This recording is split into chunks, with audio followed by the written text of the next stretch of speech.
Channel. आज की इस वीडियो के अंदर हम लोग ऊप्स को कंप्लीट करने वाले हैं वन शॉट के अंदर।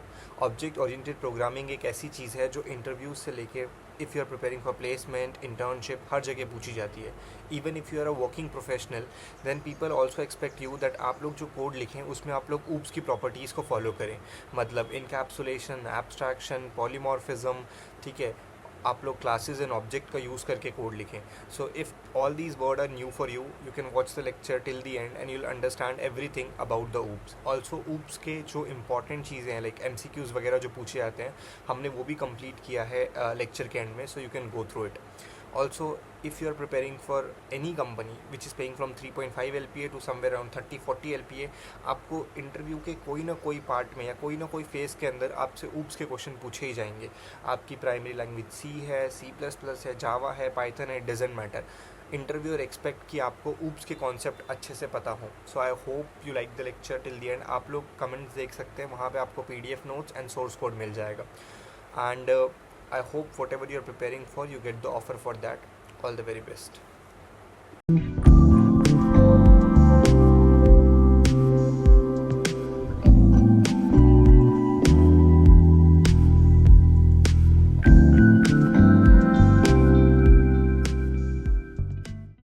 स्वागत है आपका आज की इस नई वीडियो में। आई हैव ऑलवेज प्लान्ड कि मैं एक क्रैश कोर्स लॉन्च करूं जिसमें मैं सारी चीज़ें कवर करूं जो प्लेसमेंट में पूछी जाती है। बिकॉज़ काफ़ी सारी चीज़ें होती है जो हम लोग कॉलेज में पढ़ते हैं बट वो प्लेसमेंट पर्सपेक्टिव के हिसाब से इम्पॉर्टेंट नहीं होती है। एंड काफ़ी इम्पॉर्टेंट चीज़ें रहती है जो सेमेस्टर 2 सेमेस्टर 3 में निकल जाती हैं एंड वो प्लेसमेंट्स में पूछी जाती है।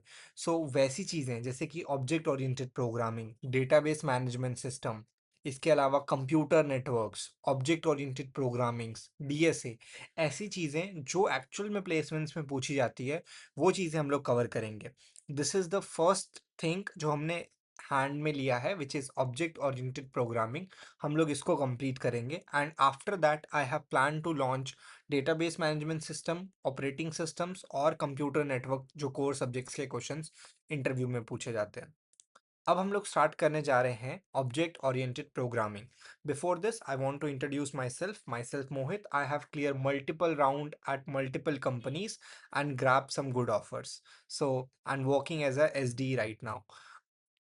Starting with object oriented programming, इसके काफ़ी सारे क्वेश्चंस काफ़ी सारे कंपनीज में पूछे जाते हैं एंड जितनी भी कंपनीज है whether it's from 4 LPA to 18-20 LPA, अगर उस कंपनीज के अंदर MCQ राउंड्स हैं तो आपसे डेफिनेटली डेफिनेटली ऊप्स के क्वेश्चंस पूछे जाएंगे। एंड इफ उस कंपनी के अंदर इंटरव्यू भी हो रहा है तो दे एक्सपेक्ट कि आपको ऑब्जेक्ट ओरिएंटेड प्रोग्रामिंग के बारे में पता हो। Also once you get the job offer and you start coding in your job, people expect you कि you write good code. And what does a good code means? A good code means when you are writing a code which is reusable, maintainable and all that. And how can you achieve that? With the help of object oriented programming. I think so this much introduction is clear to you, and I try कि मैं इसको language independent रखूं क्योंकि object oriented programming concept है and आप लोग syntax change करके उसको कभी भी कहीं पर भी इम्प्लीमेंट कर सकते हो।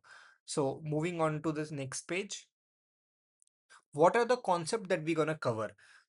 Starting with introduction to OOPS, then we'll see what is OOPS, object oriented programming क्या है, then we'll see what is classes and object, then we'll see how we can represent the classes and object in terms of code, then we'll see constructor और destructor क्या है, ठीक है। फिर हम लोग समझेंगे कि एक्सेस स्पेसिफायर्स क्या होते हैं।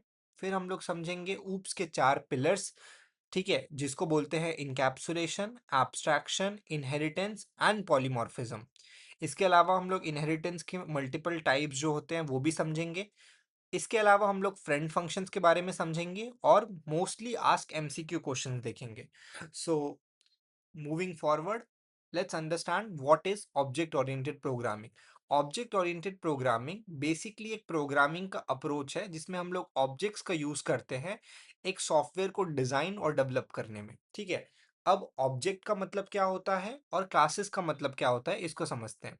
क्लास एक ब्लूप्रिंट है और ऑब्जेक्ट उस ब्लूप्रिंट का एक इंस्टेंस है। फॉर एग्जांपल, एनिमल एक क्लास है और उसका उसका जो इंस्टेंस है, एनिमल का इंस्टेंस क्या हो सकता है, डॉग, कैट, एलिफेंट, ये क्या है, उस ब्लूप्रिंट के इंस्टेंस है।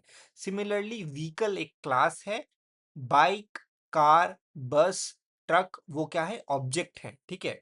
ह्यूमन एक क्लास है, मेल फीमेल उसके ऑब्जेक्ट है, ठीक है। तो क्लास एक ब्लूप्रिंट है, और जब उस ब्लूप्रिंट को आप लोग यूज करते हो तो उसको हम लोग ऑब्जेक्ट बोलते हैं, ठीक है। सो ऑब्जेक्ट ओरिएंटेड प्रोग्रामिंग के अंदर हम लोग क्लासेस एंड ऑब्जेक्ट का यूज यूज करते हैं, ठीक है। सो यहाँ पर क्या होता है, जब हम लोग ऊप्स के बारे में बात करते हैं तो हम लोग दो चीजें, एक डेटा मेंबर और दूसरा फंक्शंस, इनको साथ में कंबाइन करते हैं, ठीक है। So you can understand the main goal of oops is to combine the data and the functions that operate on the data into a single unit. इसका मतलब समझते हैं। डेटा मतलब फॉर एग्जांपल लेट्स सपोज मेरे पास एक animal class है। इस animal class की कुछ प्रॉपर्टीज हो सकती है, फॉर एग्जांपल एनिमल किस कैटेगरी से बिलोंग करता है, मे बी ओमनीवोरस, कार्निवोरस, तो वो एक चीज हो सकती है कैटेगरी। नेक्स्ट आ सकता है एनिमल की नंबर ऑफ लेग्स कितने हैं, तो ये सारे डेटा हैं। फंक्शंस क्या हैं, एनिमल के पास एक बार्क फंक्शन रहेगा, मतलब साउंड फंक्शन रहेगा, यू कैन से। एनिमल के पास एक ईट फंक्शन रहेगा। तो डेटा मतलब कि उसके अंदर क्या क्या एट्रीब्यूट्स या प्रॉपर्टीज हैं, और फंक्शंस मतलब वो क्या क्या फंक्शनैलिटी परफॉर्म कर सकता है। ओके, नाउ लेट्स अंडरस्टैंड कि ऑब्जेक्ट ओरिएंटेड प्रोग्रामिंग की नीड क्या पड़ी और ऑब्जेक्ट ओरिएंटेड प्रोग्रामिंग से पहले क्या यूज करते थे। ऑब्जेक्ट ओरिएंटेड प्रोग्रामिंग से पहले हम लोग प्रोसीजरल प्रोग्रामिंग यूज करते थे। प्रोसीजरल प्रोग्रामिंग में क्या होता था, हम लोग फंक्शंस लिखते थे और स्टेप बाय स्टेप इंस्ट्रक्शन लिखते थे। इसमें डेटा और फंक्शंस सेपरेट होते थे। मैंने आपको ऊप्स में क्या बताया, डेटा और फंक्शन साथ में कंबाइन है, जबकि प्रोसीजरल प्रोग्रामिंग में क्या होता था, डेटा और फंक्शंस सेपरेट होते थे। एग्जांपल, लैंग्वेज सी में ऊप्स का कॉन्सेप्ट नहीं है, वो एक प्रोसीजरल प्रोग्रामिंग लैंग्वेज है जिसमें डेटा और फंक्शंस अलग हैं। इसका मतलब समझते हैं कि डेटा और फंक्शंस को सेपरेट रखने में और डेटा और फंक्शन को साथ में रखने में फायदे क्या है और नुकसान क्या है। फॉर एग्जांपल लेट सपोज आप लोग एक पेमेंट ऐप बना रहे हो, या एक बैंकिंग ऐप बना रहे हो, और उस बैंकिंग ऐप में एक पेमेंट का फंक्शन है, ठीक है। तो अगर आप लोग उस बैंकिंग ऐप को प्रोसीजरल प्रोग्रामिंग से लिख रहे हो तो उसमें प्रॉब्लम ये होगी कि पेमेंट वाले फंक्शन को कौन आके चेंज कर रहा है उसका ट्रैक रखना मुश्किल है। अगर कोई चीज का ट्रैक रखना मुश्किल है मतलब वो कोड अच्छा नहीं है, ठीक है। तो सिमिलरली अगर हम लोग उसी बैंकिंग ऐप को ऊप्स प्रिंसिपल को ध्यान में रख के बनाएं तो हम लोग क्या क्या अचीव कर सकते हैं, कोड की रीयूजिबिलिटी को इंप्रूव कर सकते हैं, सिक्योरिटी बढ़ा सकते हैं। इसके अलावा उस लार्ज कोड को ऑर्गेनाइज और मेंटेन करना इजी है। इसके अलावा जितने भी कॉम्प्लेक्स एप्लीकेशंस रहते हैं वो जनरली ऊप्स प्रिंसिपल को ध्यान में रख के बनाए जाते हैं। सो अगर आपको इंटरव्यू में वन लाइनर में एक चीज बोलनी है तो you can say that procedural programming become messy for large system, so oops was introduced to organize the code using the real world concepts। मतलब जब आप एक लार्ज और कॉम्प्लेक्स सिस्टम को डेवलप कर रहे हो, such as a banking app develop कर रहे हो, तब अगर आप लोग प्रोसीजरल प्रोग्रामिंग की वजह से मदद से जा रहे हो तो वो एक मेसी और बेकार सिस्टम बनाएगा। लेकिन अगर आप लोग ऊप्स के प्रिंसिपल का यूज कर रहे हो तो आप लोगों को जो फाइनल रिजल्ट मिलेगा वो काफी अच्छा रहेगा। और क्या क्या फायदे होंगे, ये सारे फायदे होंगे, रीयूजिबिलिटी बढ़ेगी, डेटा की सिक्योरिटी बढ़ेगी, कोड ज्यादा अच्छे से ऑर्गेनाइज और मेंटेन होगा, और रियल वर्ल्ड प्रॉब्लम सॉल्व होगी। Moving on to the next part, classes and objects. ठीक है, क्लास क्या है मैंने आपको पहले ही बताया, क्लास एक ब्लूप्रिंट है या टेम्पलेट है जिसके अंदर हम लोग प्रॉपर्टीज और बिहेवियर डिफाइन करते हैं। प्रॉपर्टीज मतलब डेटा और बिहेवियर मतलब फंक्शन। क्लास का एग्जाम्पल यूजर मान लो, और ऑब्जेक्ट क्या है, उसका इंस्टेंस है। फॉर एग्जाम्पल यूजर एक क्लास है, यूजर वन और यूजर टू एक ऑब्जेक्ट है, ठीक है। ओके, अब यहाँ पर मैंने आपके याद रखने के लिए, you can remember this, class एक डिजाइन है, एक्चुअल ऑब्जेक्ट नहीं।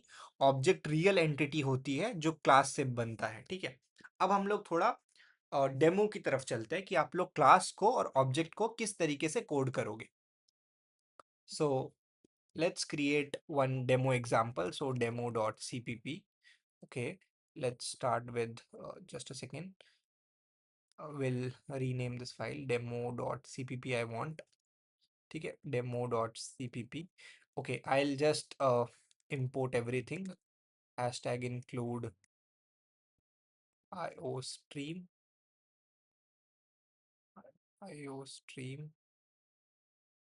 using namespace std int main and return 0, and over here cout demo oops. Okay, and endl. Let's create one animal class.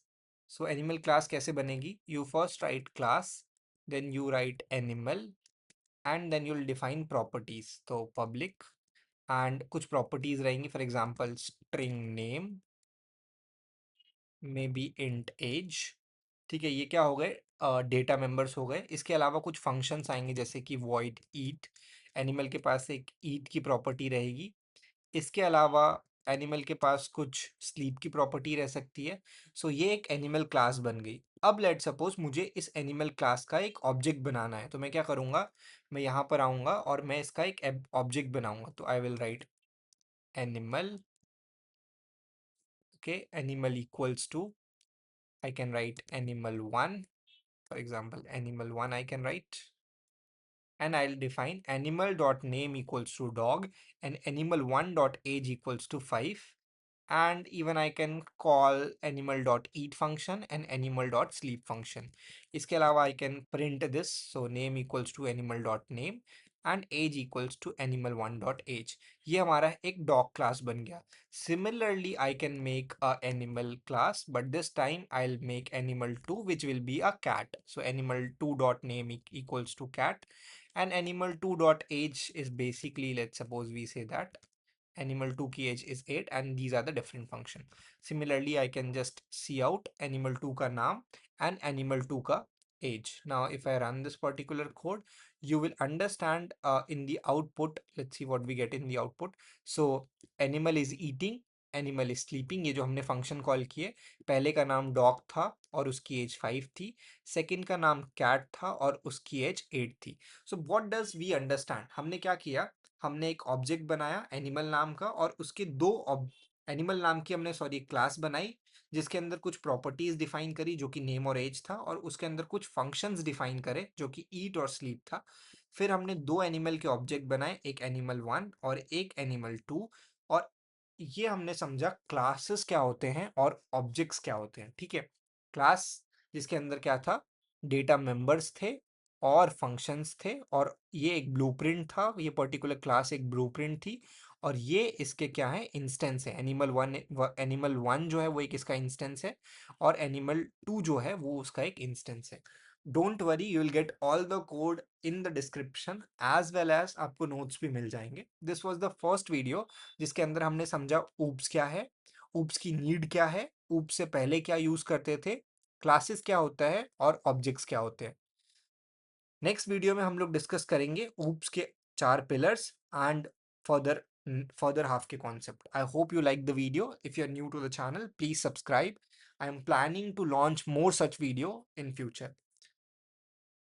Thank you.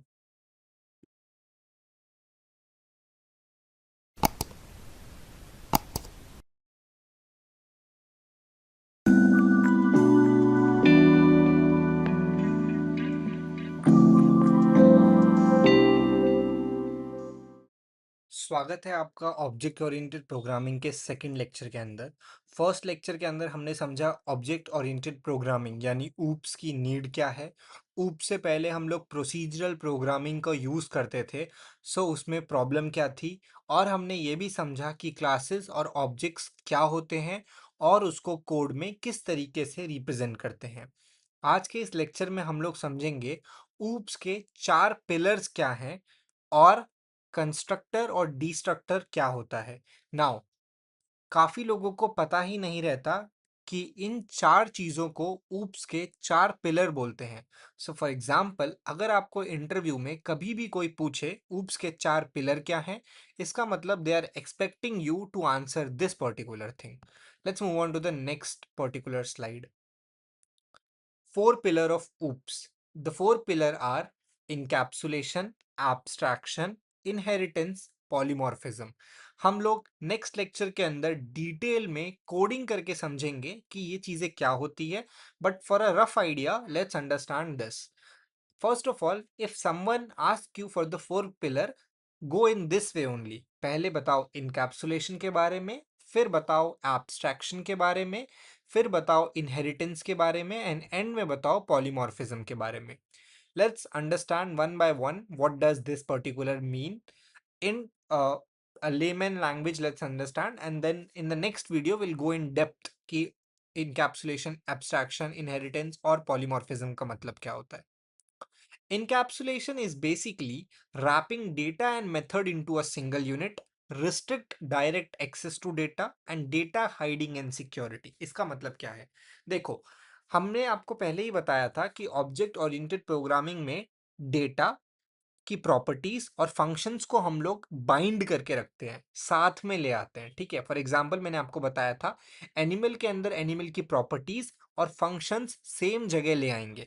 तो encapsulation में भी हम लोग data और methods को सिंगल यूनिट में बाइंड करते हैं. ओनली डिफरेंस कि हमने जो चीज़ बाइंड करी रहती है हम लोग उसके एक्सेस को रिस्ट्रिक्ट कर देते हैं. तो हम लोग क्या करते हैं, उस चीज़ को प्राइवेट मार्क कर देते हैं ताकि वो ग्लोबली ना यूज हो सके. इसका क्या मतलब होता है, हम लोग इसको अच्छे से डिटेल में थोड़ी देर में समझेंगे. बस अभी के लिए इतना समझो, इनकैप्सुलेशन क्या है, डेटा और मेथड्स को साथ में बाइंड करके रखना, बट इस तरीके से बाइंड करना कि उसका एक्सेस थोड़ा सा रिस्ट्रिक्ट हो जाए. ठीक है, अब अगर थोड़ा सा एक्सेस रिस्ट्रिक्ट होगा इसका मतलब क्या है कि आप लोग डेटा हाइडिंग और सिक्योरिटी को बढ़ा पाओगे. Let's understand about the second pillar of OOPS, which is called as abstraction. Abstraction का मतलब होता है showing only essential details. ठीक है, showing only essential detail. Abstraction का बेसिकली मतलब क्या होता है कि शोइंग ओनली एसेंशियल डिटेल्स और हाइड करना इम्प्लीमेंटेशन को, मतलब कि फोकस करना, focus on what not how. For example अगर आपने कभी भी सी प्लस प्लस लैंग्वेज में पावर फंक्शन का यूज़ किया है या सॉर्टिंग फंक्शन का यूज़ किया है, तो वो क्या करते हैं, आपको सॉर्ट करके दे देते हैं चीज़ों को. वो काम कैसे कर रहा है वो आपको नहीं पता, बट वो काम हो रहा है. ठीक है, इसी चीज़ को एब्स्ट्रैक्शन बोलते हैं. मतलब जो एसेंशियल डिटेल्स है उस चीज़ को अ, उस चीज़ को दिखाना, बाकी वो चीज़ कैसे हो रही है उसको हाइड कर देना. ठीक है, फॉर एग्जांपल अगर आपको कोई पूछे कि रियल लाइफ एग्जांपल क्या है, तो आप लोग बोलो जैसे सी प्लस प्लस के अंदर एक सॉर्टिंग फंक्शन रहता है जो आपको चीज़ें सॉर्ट करके दे देता है, बट वो कैसे इम्प्लीमेंट हुआ है वो हमें नहीं पता. मतलब फोकस करना ऑन व्हाट पे, ना कि किस तरीके से हुआ, मतलब ना कि फोकस करना हाउ पर. This was the second pillar. Let's move on to the next pillar which is inheritance. Inheritance का बेसिकली मतलब होता है one class acquired the property of another. जब एक क्लास दूसरे क्लास की प्रॉपर्टी इनहेरिट करता है तो उसको इनहेरिटेंस बोलते हैं. फॉर एग्जाम्पल मैंने एक एनिमल क्लास बनाई और एनिमल क्लास से प्रॉपर्टी इनहेरिट करी डॉग क्लास ने, या एनिमल क्लास से प्रॉपर्टी इनहेरिट करी कैट क्लास ने. इसको क्या बोलते हैं, इनहेरिटेंस करना बोलते हैं. फिर डॉग के अंदर खुद की प्रॉपर्टीज हो सकती हैं और कैट के अंदर खुद की प्रॉपर्टीज हो सकती है. ठीक है, जब एक पेरेंट क्लास से चाइल्ड क्लास प्रॉपर्टी इनहेरिट करता है इसका मतलब inheritance. For example your parent have some sort of properties and आप उनसे इनहेरिट हुए हो and you have other properties. ठीक है, तो उसको हम लोग इनहेरिटेंस बोलते हैं. Let's move on to the next part which is called as polymorphism. Polymorphism का मतलब होता है same function but different behaviour. मतलब फंक्शन के नाम तो सेम रहेंगे लेकिन उनके फंक्शंस या बिहेवियर अलग रहेंगे. फॉर एग्जाम्पल जैसे अगर आप प्लस ऑपरेटर को जानते हो तो प्लस ऑपरेटर दो नंबर को ऐड करने के लिए यूज होता है. लेकिन अगर आप दो स्ट्रिंग लो तो भी आप लोग दो स्ट्रिंग को ऐड कर सकते हो प्लस फंक्शन की मदद से. मतलब फंक्शन एक ही था प्लस, लेकिन उसके बिहेवियर अलग अलग थे. ठीक है, तो इसको बोलते हैं polymorphism. Let's revise once more and then will see the next half. ठीक है, इनकैप्सुलेशन का मतलब क्या था कि डेटा मेंबर और फंक्शन को साथ में रखना लेकिन उसके एक्सेस को रिस्ट्रिक्ट कर देना, चीजों को प्राइवेट बना के. ठीक है, इससे क्या होगा, डेटा सिक्योरिटी बढ़ेगी. एब्स्ट्रैक्शन का मतलब क्या था कि जितनी चीजें इंपॉर्टेंट है सिर्फ वही इंफॉर्मेशन शो करना, बाकी चीजों को हाइड कर देना. For example C plus plus का सॉर्टिंग फंक्शन, काम कैसे हो रहा है सॉर्टिंग इंटरनली हमें नहीं पता, लेकिन हमारा एरे हमें सॉर्ट होके मिल रहा है. इनहेरिट करने का, इनहेरिटेंस का मतलब क्या, प्रॉपर्टी इनहेरिट करना. कहाँ से, पेरेंट क्लास से. कहाँ के लिए, चाइल्ड क्लास में. फॉर एग्जाम्पल एनिमल की प्रॉपर्टी इनहेरिट करेगा डॉग क्लास, और एनिमल की प्रॉपर्टी इनहेरिट करेगा कैट क्लास, ठीक है। इसके अलावा पॉलीमॉर्फिज्म का मतलब क्या, फंक्शन सेम रहेंगे लेकिन उनका बिहेवियर अलग रहेगा depending upon the context. So these are the four pillar of oops. Now let's understand what is constructor. Constructor क्या है आपको पता होना चाहिए, और उसके टाइप्स भी आपको पता होने चाहिए। कंस्ट्रक्टर एक स्पेशल मेंबर फंक्शन है जो तब कॉल होता है जब ऑब्जेक्ट क्रिएट होता है। फॉर एग्जाम्पल, आपने एक एनिमल क्लास बनाई है और एनिमल क्लास से आप लोग एक डॉग का ऑब्जेक्ट बनाना चाह रहे हो, तो जब ये डॉग का ऑब्जेक्ट बनेगा तब कंस्ट्रक्टर कॉल होगा। तो सेम चीज लिखी है, automatically called when the object is created, ठीक है।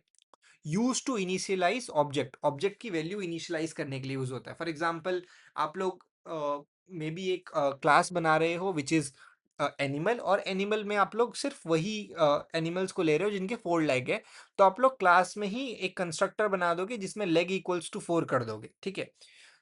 और इसका कोई भी रिटर्न टाइप नहीं होता, ठीक है। ये चीज़ें याद रखना, बिकॉज इंटरव्यूज में ऐसे छोटे मोटे क्वेश्चंस बन जाते हैं।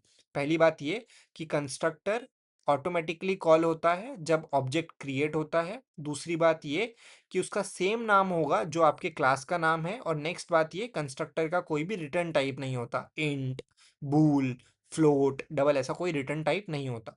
इसके अलावा हम लोग डिस्कस करते हैं about the type of constructor. तो 3 टाइप के कंस्ट्रक्टर होते हैं। पहला होता है डिफॉल्ट कंस्ट्रक्टर, दूसरा होता है आपका दूसरा जो होता है वो आपका होता है पैरामीटराइज कंस्ट्रक्टर, और तीसरा होता है आपका कॉपी कंस्ट्रक्टर। डिफॉल्ट कंस्ट्रक्टर का मतलब क्या होता है, इसमें आप लोग कोई भी पैरामीटर नहीं पास करते हो और इसकी वैल्यू इनिशियलाइज होती है with the default data. Parameterise constructor में आप लोग वैल्यूज पास करते हो और आप उस वैल्यू को स्पेसिफाई करते हो। कॉपी कंस्ट्रक्टर में क्या होता है कि जब आप लोग इनिशियलाइज करते हो एक ऑब्जेक्ट को दूसरे ऑब्जेक्ट से, उसको कॉपी कंस्ट्रक्टर बोलते हैं। क्या क्या समझा, कंस्ट्रक्टर कब कॉल होता है, जब ऑब्जेक्ट क्रिएट होता है। दूसरा हमने ये समझा कंस्ट्रक्टर का सेम नाम होता है जो क्लास का नाम होता है। और तीसरा हमने ये समझा कि कंस्ट्रक्टर का कोई रिटर्न टाइप नहीं होता।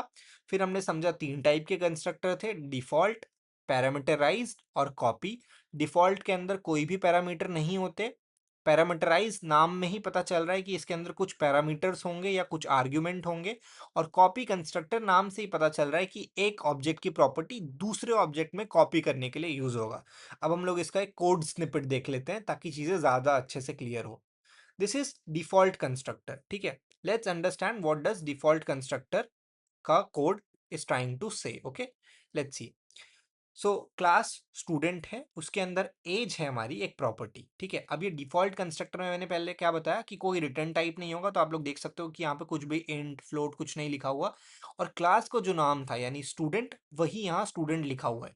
और ये डिफॉल्ट कंस्ट्रक्टर था, इसीलिए आप लोग देख पा रहे हो कि यहाँ कोई पैरामीटर यानी कोई वैल्यू भी पास नहीं हो रही है।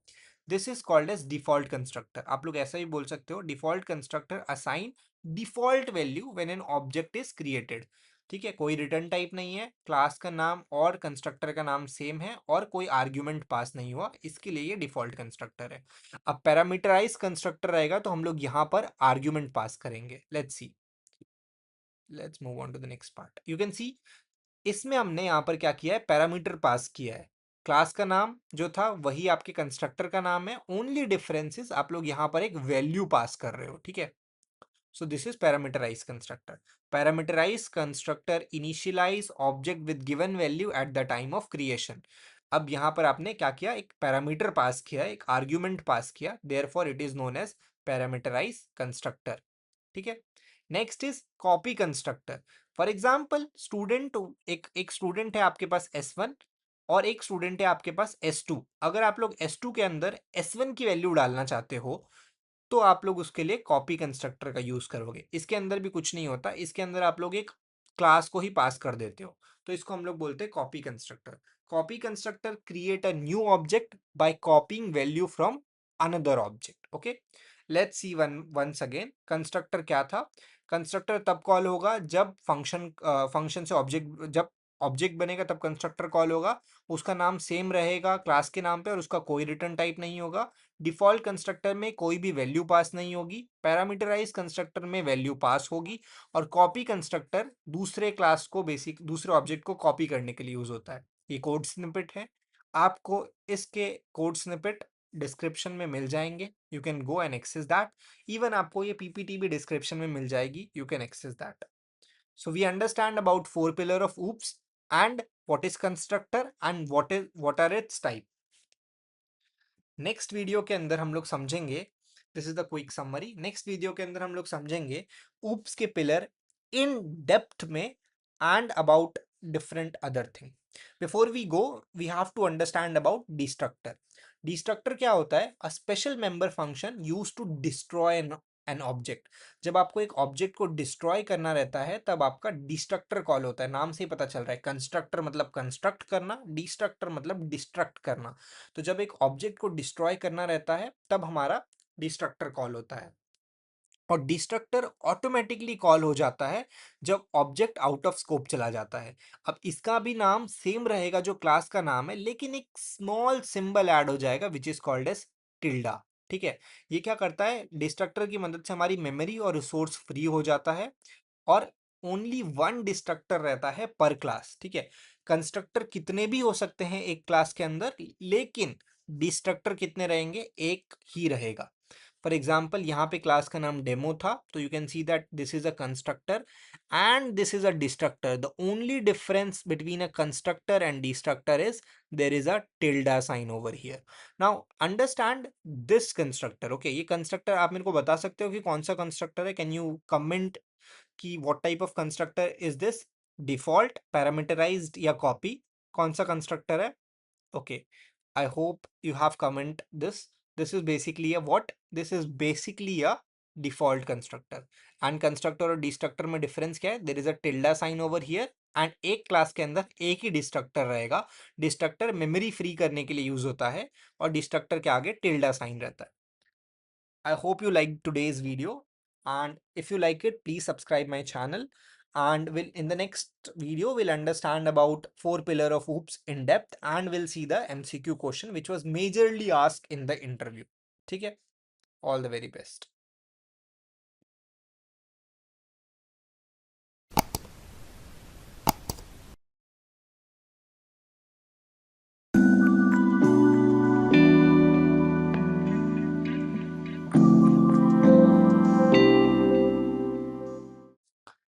स्वागत है आज की इस नई वीडियो में। लास्ट वीडियो के अंदर हमने ऑब्जेक्ट ओरिएंटेड प्रोग्रामिंग के 4 पिलर्स के बारे में समझा था, और इसके अलावा हमने समझा था कि कंस्ट्रक्टर क्या होते हैं और कंस्ट्रक्टर के टाइप्स क्या होते हैं, और हमने ये भी समझा था कि डिस्ट्रक्टर क्या होता है और डिस्ट्रक्टर को किस तरीके से कोड में रिप्रेजेंट करते हैं। आज की इस वीडियो के अंदर हम लोग 4 पिलर को इन डेप्थ में जाके समझेंगे और कुछ कोडिंग इम्प्लीमेंटेशंस भी परफॉर्म करेंगे। This was the third lecture on object oriented programming. You can expect one more lecture on this particular topic, and फिर ये टॉपिक कंप्लीट हो जाएगा। लास्ट लेक्चर जो रहेगा इसके बाद वाला, in that will cover MCQ question which was asked mostly during the interviews or during the placement rounds. Moving forward to the next slide. Now, अब हमें समझना है टाइप ऑफ एक्सेस मॉडिफायर। देखो, अगर आपने लास्ट लेक्चर देखा है तो मैंने आपको वहां पे बताया था इनकैप्सुलेशन का मतलब होता है डेटा मेंबर्स और फंक्शंस को साथ में बाइंड करना, बट इस तरीके से बाइंड करना कि उनका एक्सेस रिस्ट्रिक्ट हो जाए। अगर आपको किसी भी चीज़ के एक्सेस को रिस्ट्रिक्ट करना है, मतलब आप नहीं चाहते कि वो चीज़ ग्लोबली एक्सेसिबल हो, जो चीज़ हमने प्रोसीजरल प्रोग्रामिंग में देखी थी, क्योंकि अगर डेटा ग्लोबली चेंज किया जा सकता है तो उसका ट्रैक रखना मुश्किल है।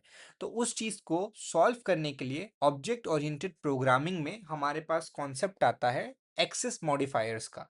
सो there are 3 type of access modifier. One is public access modifier, second one is private access modifier, and third one is private access modifier.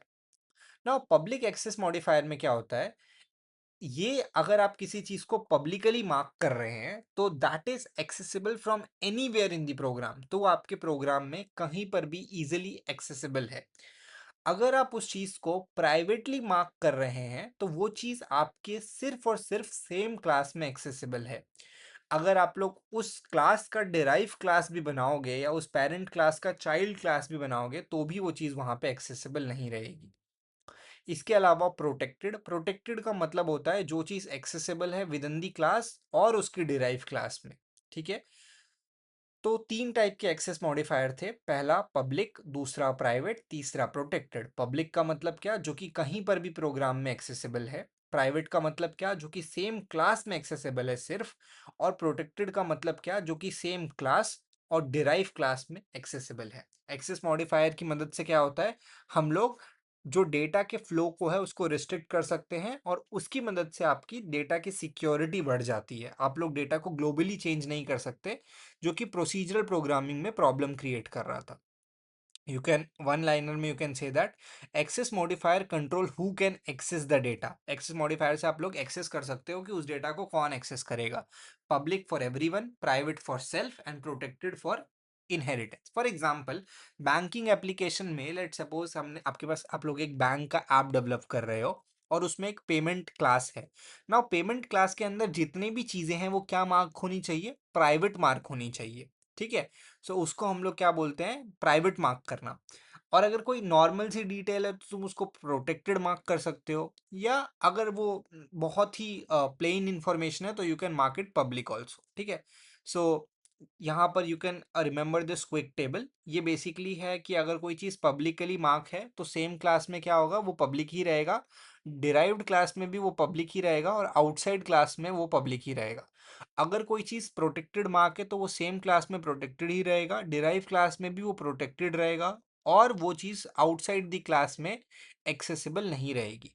कोई चीज़ अगर प्राइवेटली मार्क्ड है तो वो सेम क्लास में एक्सेसिबल रहेगा, प्राइवेट मार्क है तो derive class में वो चीज़ एक्सेसिबल नहीं रहेगा, और प्राइवेट मार्क्ड है तो आउटसाइड द क्लास भी वो एक्सेसिबल नहीं रहेगा। ठीक है, public for everyone, private for self, and protected for inheritance. ठीक है, इसको हम लोग थोड़ा डेप्थ में समझते हैं आगे। Let's move to the next part.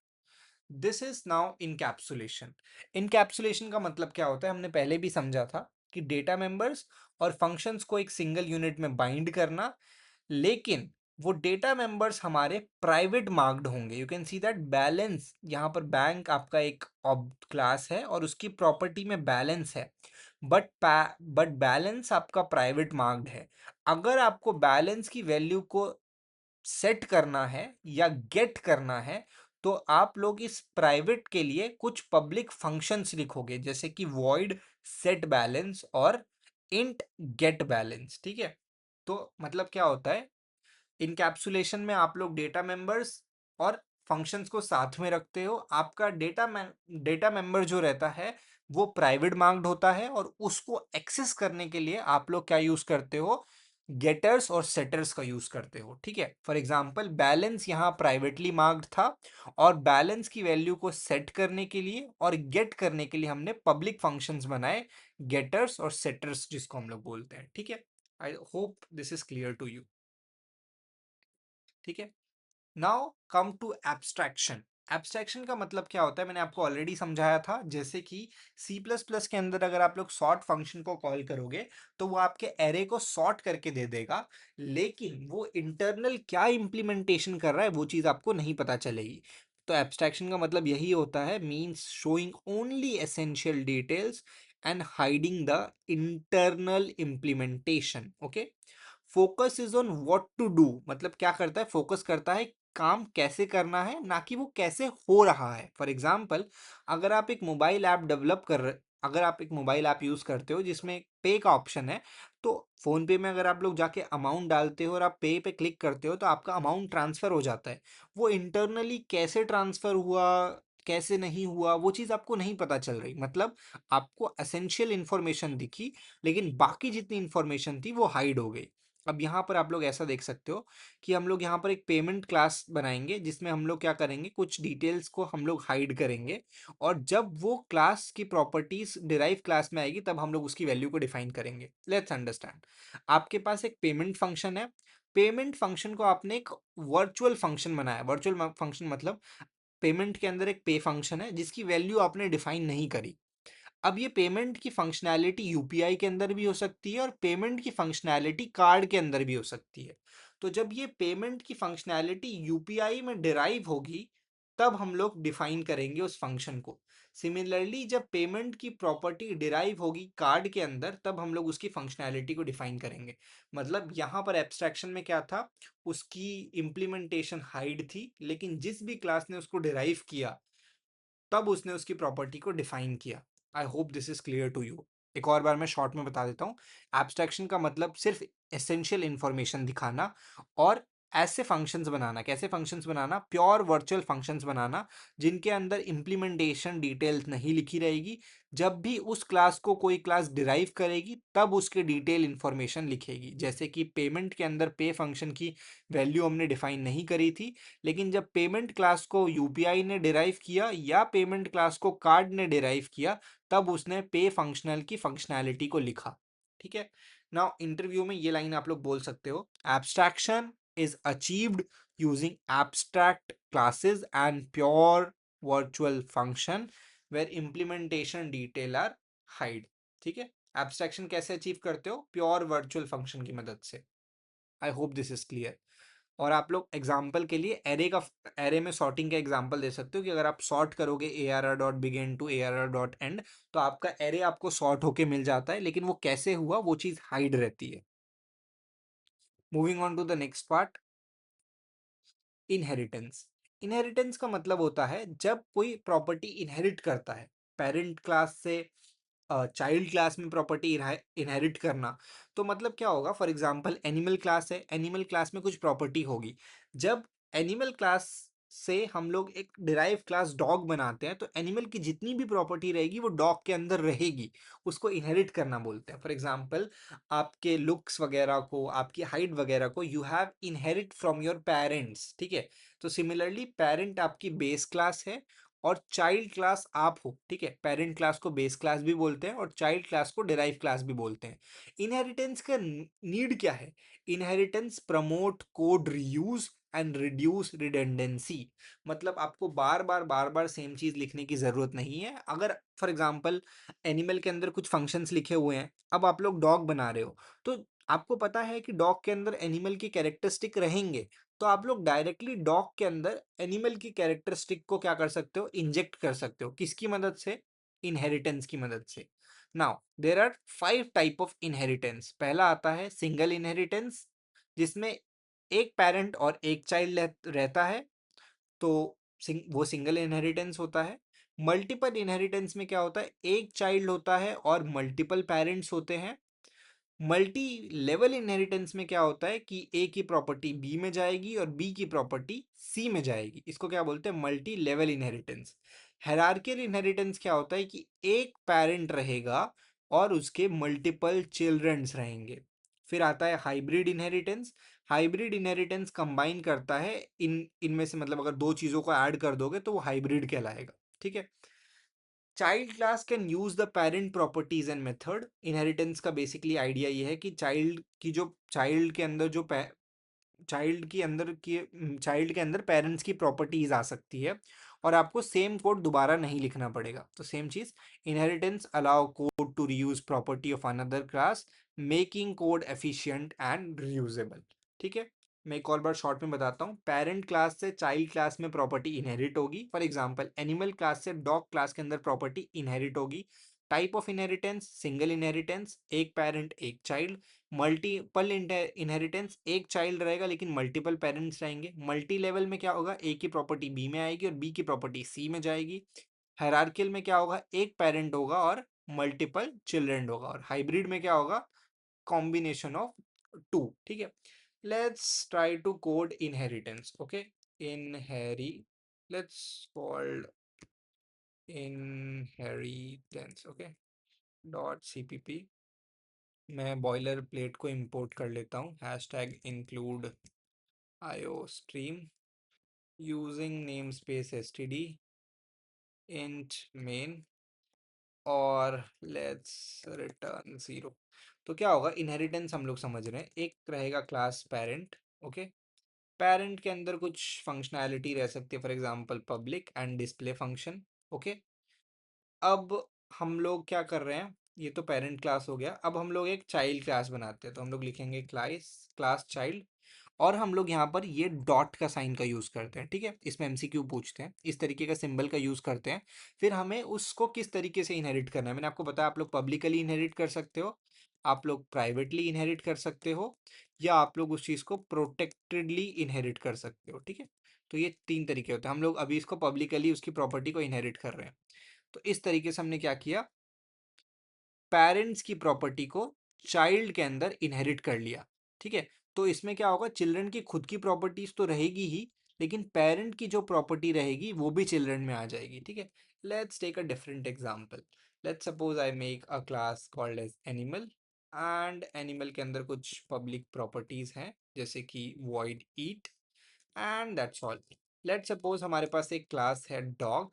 Dog inherit कर रहा है पब्लिकली एनिमल को, और एनिमल में बाघ है। अब देखो, ध्यान से देखो, अगर मैं यहाँ पर आके एक डॉग D1 क्रिएट करता हूँ, तो D1 की बार्किंग फंक्शनैलिटी तो है ही, लेकिन D1 के पास ईटिंग फंक्शनैलिटी भी रहेगी। क्यों?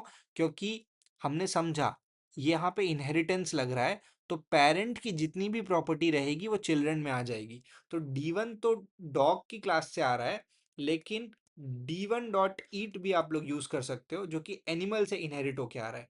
तो अगर आप लोग इसको रन करोगे तो आपको बार्किंग और ईटिंग, ये दो आउटपुट में आपको चीजें देखने को मिलेगी। So you can see here barking and eating you are getting, ठीक है।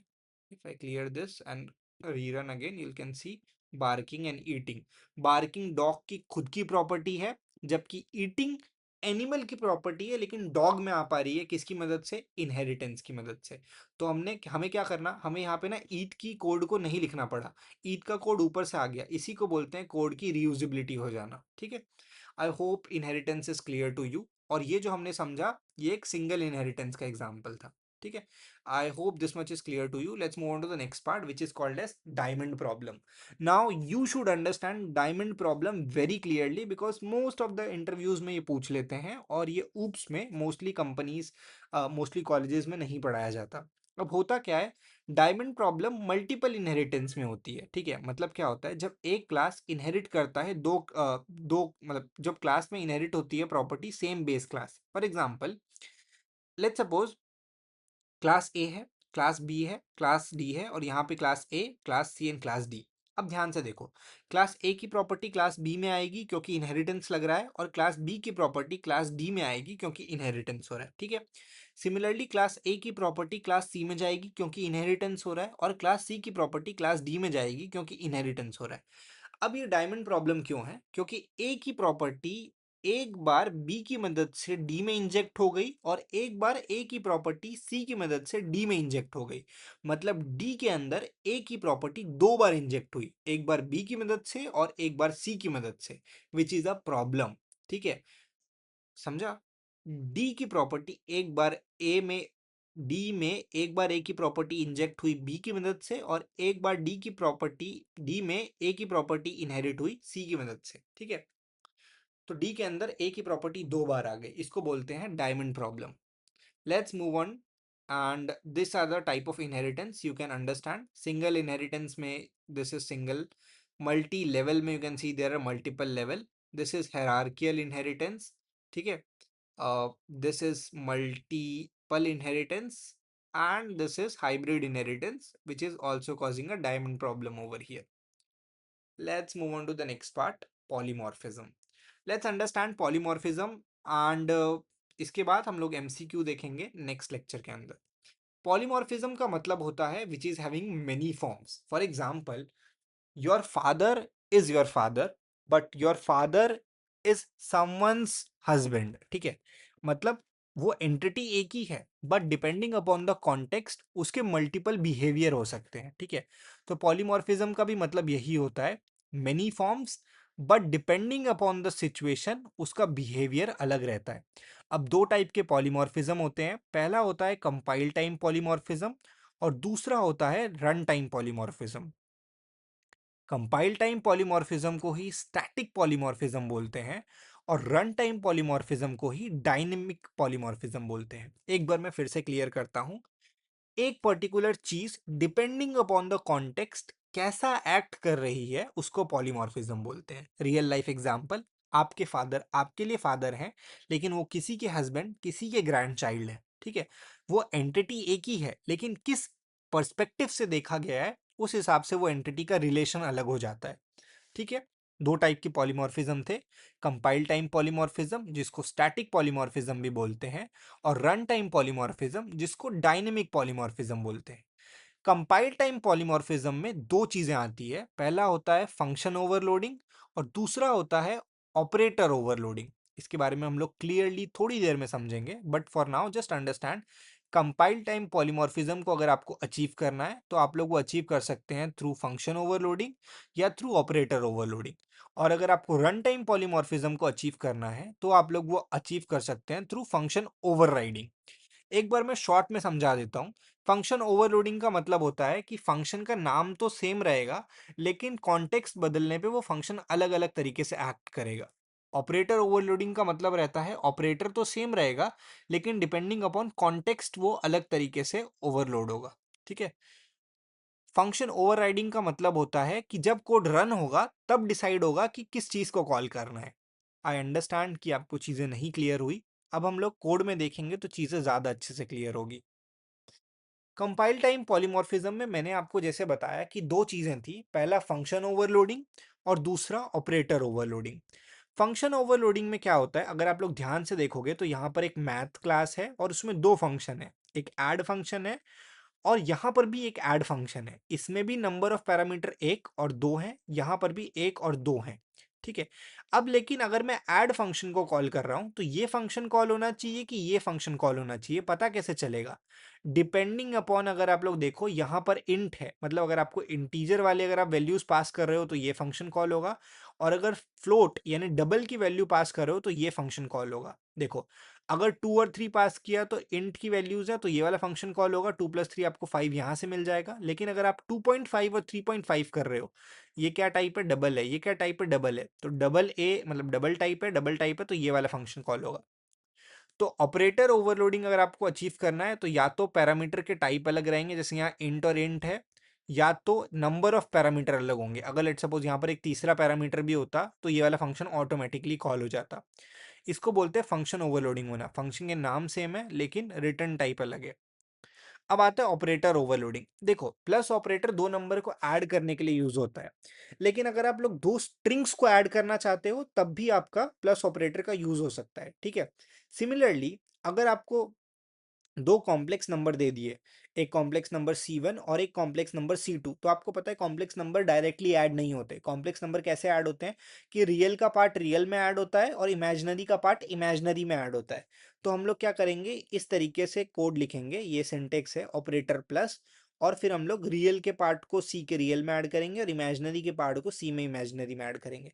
अगर आपको नहीं समझा और अगर आपको इंटरव्यूअर को समझाना है कि ऑपरेटर ओवरलोडिंग क्या होता है तो आप लोग एक्सप्लेन कर सकते हो कि सर फॉर एग्जांपल जो प्लस ऑपरेटर रहता है वो दो नंबर को ऐड भी कर सकता है और दो स्ट्रिंग को ऐड भी कर सकता है। फॉर एग्जांपल 2 + 3 = 5 और मोहित प्लस पंजिकार इज इक्वल्स टू मोहित पंजिकार या what ever your name is. ठीक है, तो दो नंबर को ऐड भी किया प्लस ऑपरेटर ने और दो स्ट्रिंग्स को भी ऐड किया, तो डिपेंडिंग अपॉन कॉन्टेक्स्ट वो प्लस ऑपरेटर ने अपने बिहेवियर को चेंज किया। तो ये कब हो रहा है? कंपाइल टाइम पे। तो हमने समझा कंपाइल टाइम पे फंक्शन ओवरलोडिंग को और ऑपरेटर ओवरलोडिंग को। अब हम लोग समझेंगे रन टाइम पॉलीमॉर्फिज्म या डायनेमिक पॉलीमॉर्फिज्म को। ये अचीव होता है फंक्शन ओवरराइडिंग की मदद से, और इसके लिए हम लोग वर्चुअल फंक्शन का यूज करते हैं, और ये रन टाइम पर डिसाइड होता है, मतलब आपका जब कोड रन होगा तब डिसाइड होगा। फॉर एग्जाम्पल, यहाँ पर अगर आप लोग ध्यान से देखो तो एक एनिमल क्लास है और एक डॉग क्लास है, और डॉग क्लास में एनिमल की प्रॉपर्टी आ रही है, और साउंड का फंक्शन एनिमल क्लास में भी है और साउंड का फंक्शन डॉग क्लास में भी है। तो पता कैसे चलेगा कौन से फंक्शन को कॉल करना है? ठीक है, अगर आपको रन टाइम पर डिसाइड करना है कि डॉग के साउंड फंक्शन को कॉल करना है या एनिमल के साउंड साउंड फंक्शन को कॉल करना है, तो सबसे पहले तो वर्चुअल कीवर्ड लिखा होना चाहिए, और फिर इसकी मदद से आपने क्या किया, आपने एक एनिमल क्लास बनाई और एक डॉग क्लास बनाई और आपने ए के साउंड को कॉल किया।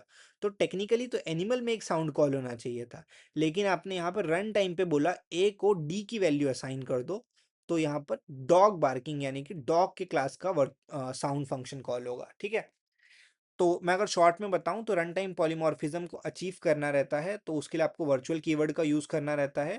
फंक्शन के नाम सेम रहेंगे, यू कैन से दैट दोनों में साउंड है, लेकिन किसको कॉल करना है वो इस तरीके के सिंटेक्स की मदद से कॉल होता है, ठीक है? तो आज की इस वीडियो में हमने समझा इनकैप्सुलेशन, एब्स्ट्रैक्शन, इनहेरिटेंस और पॉलीमॉर्फिज्म, ये 4 चीज़ें, ऊप्स के 4 पिलर इन डेप्थ। आपको कोड स्निपेट डिस्क्रिप्शन में मिल जाएँगे, इवन लेक्चर की पीपीटी भी आपको डिस्क्रिप्शन में मिल जाएगी। I want you to go through it, ठीक है? Watch this lecture multiple time, 2-3 times, आपको चीज़ें क्लियर हो जाएगी। Still if you are not understanding anything, please write in the comment section, I will help you out, ठीक है? इतना oops के पिलर की नॉलेज होना मोर देन इनफ है। नेक्स्ट हाफ में हम लोग आपकी नॉलेज टेस्ट करने के लिए कुछ 5 से 7 एमसीक्यू के क्वेश्चंस देखेंगे, and based on that you can see what level of your preparation is. If you like this video, please subscribe my channel. I am planning to make more such videos. Once this object oriented programming playlist is covered, I am think to make videos on database management system, operating systems, and much more, and topics which is mostly asked in interviews. All the very best. I hope whatever you are preparing for, you'll get the offer.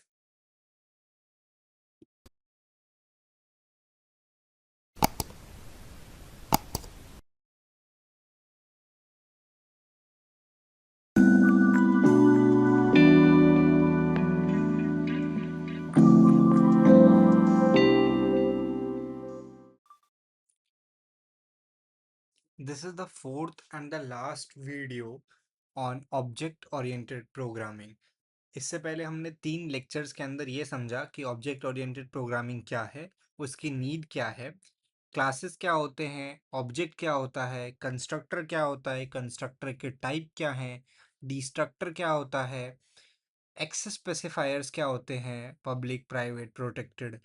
फिर हमने 4 pillars के बारे में इन depth में समझा, like encapsulation, abstraction, inheritance, type of inheritance. फिर हमने polymorphism के बारे में समझा, compile time polymorphism, run time polymorphism. Compile time polymorphism के अंदर हमने 2 चीज़ें समझी, विच इज़ फंक्शन ओवरलोडिंग और operator overloading. Run time polymorphism के अंदर हमने समझा फंक्शन ओवरराइडिंग के बारे में। अगर आपने ये सारे लेक्चर्स नहीं देखे हैं तो आप लोग चेक कर सकते हैं। ऑल्सो डिस्क्रिप्शन में अब तक के जितने भी लेक्चर्स में जितने भी कोड स्निपेट वगैरह थे वो सब अटैच है, एज वेल एज नोट्स भी अटैच। आज के इस लेक्चर के अंदर हम लोग एमसीक्यू क्वेश्चंस प्रैक्टिस करेंगे ऊप्स पे, जो मोस्टली इंटरव्यूज में पूछे गए हैं, ठीक है?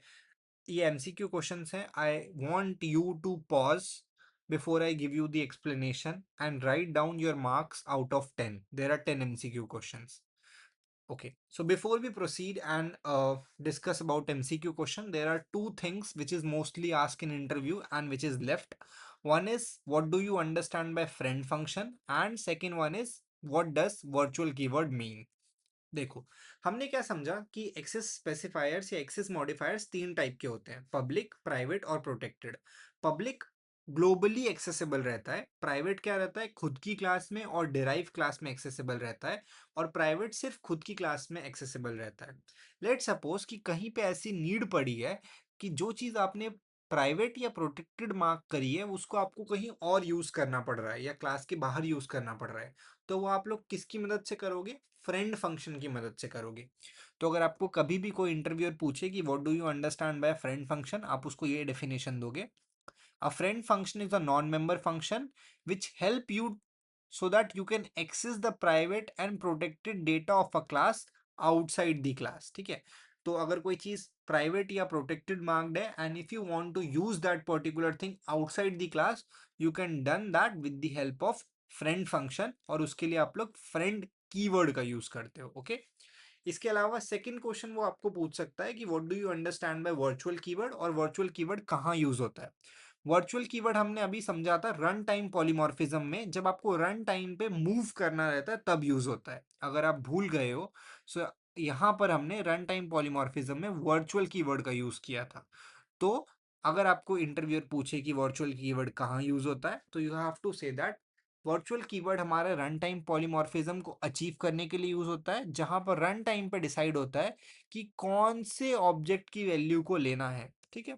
Use to achieve run time polymorphism, declare a function in the base class as virtual, आपका बेस क्लास के फंक्शन को वर्चुअल डिफाइन करते हैं तब वर्चुअल कीवर्ड का यूज होता है। Allowed child class to override at the run time. Okay, तो आई होप फ्रेंड फंक्शन आपको क्लियर है और वर्चुअल कीवर्ड आपको क्लियर है। फ्रेंड फंक्शन क्या था? प्रोटेक्टेड और प्राइवेट चीज़ों को ग्लोबली एक्सेस करने में मदद करता है फ्रेंड फंक्शन, जिसके लिए जिसके लिए फ्रेंड कीवर्ड का यूज़ करते हैं। और virtual keyword run time polymorphism को अचीव करने में यूज़ होता है, जिसमें हम लोग बेस क्लास के फंक्शन को वर्चुअल मार्क करते हैं ताकि आप उसको रन टाइम पे ओवरराइड कर सको। These are the two things. Okay, now let's move on to and start solving MCQ question, which is mostly asked in some interviews. Okay, and MCQ rounds. Okay, I want you to pause the screen and try answering this in your notebook. If you have seen like पहले के 3 lecture, I am 101% sure you will answer all of them very easily. इतने ही difficulty level के questions generally interviews में पूछे जाते हैं. So please pause the screen and try to answer it, because after a few seconds I am gonna explain and tell you what is the correct answer. I hope you have paused the screen and try to answer. Now let's try to see. पहला question है, destructor is called when. Destructor कब call होता है? मैंने आपको बताया था destructor तब कॉल होता है जब ऑब्जेक्ट डिस्ट्रॉय होता है। तो हम लोग देखेंगे ऑब्जेक्ट क्रिएटेड में तो कंस्ट्रक्टर कॉल होता है। Object distracted, object destroy, yes, when object is destroyed तब डिस्ट्रक्टर कॉल हुआ रहता है। ठीक है, तो फर्स्ट का आंसर है option number B. Tilde sign का यूज करते थे, if you remember the last lectures, तो टिल्डा साइन का यूज करते थे तब डिस्ट्रक्टर का यूज होता था। नेक्स्ट आता है, which keyword is used for inheritance. अगर आपने लास्ट के लेक्चर्स ध्यान से देखें तो आपको पता है हमने कौन सा कीवर्ड का यूज किया था। हमने इस साइन का यूज किया था। If you are forgetting it, I can show you, this is the inheritance का कोड। यहाँ पे एनिमल की प्रॉपर्टी इनहेरिट करी गई है डॉग के अंदर, और यू कैन सी दैट यहाँ पे कौन सा सिंबल का यूज हुआ है।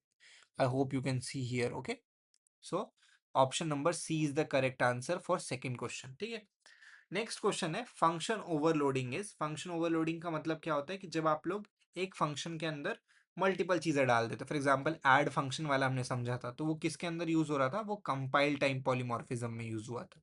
Okay, now let's move on to the next part. I want you to pause the screen and try to answer. I hope आपने आंसर कर लिया होगा। Let's try to answer one by one. पहला question है, what is class. मैंने आपको बताया था ब्लूप्रिंट एक ऑब्जेक्ट का उसको क्लास बोलते हैं, तो वो हम लोग ऑप्शन नंबर बी में देख पा रहे हैं। Blueprint of a object is basically called as class. So fourth का correct answer is option number B.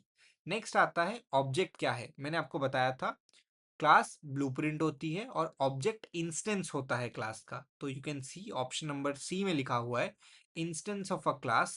तो फिफ्थ का करेक्ट आंसर है option number C. Sixth, which constructor has no parameter. अगर आपने लेक्चर ध्यान से देखा है तो आपको पता होंगे 3 टाइप के कंस्ट्रक्टर होते हैं, डिफॉल्ट, पैरामीटराइज्ड और कॉपी। इसने क्वेश्चन में बोला है किस कंस्ट्रक्टर के अंदर पैरामीटर्स यूज नहीं होते, तो करेक्ट आंसर है डिफॉल्ट कंस्ट्रक्टर। ठीक है, पैरामीटराइज में पैरामीटर पास होते हैं, कॉपी कंस्ट्रक्टर में पूरा का पूरा कंस्ट्रक्टर ही यूज हो रहा रहता है, और वर्चुअल कीवर्ड तो एक कीवर्ड है। तो करेक्ट आंसर है ऑप्शन नंबर सी का। सी का जो करेक्ट आंसर है that is option number B.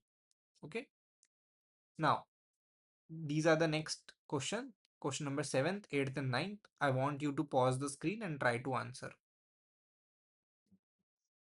Okay, now let's move on and understand. Option number 7 का क्वेश्चन में बोला गया which keyword is used for runtime polymorphism. मैंने अभी आपको बताया था वर्चुअल कीवर्ड हम लोग यूज करते हैं।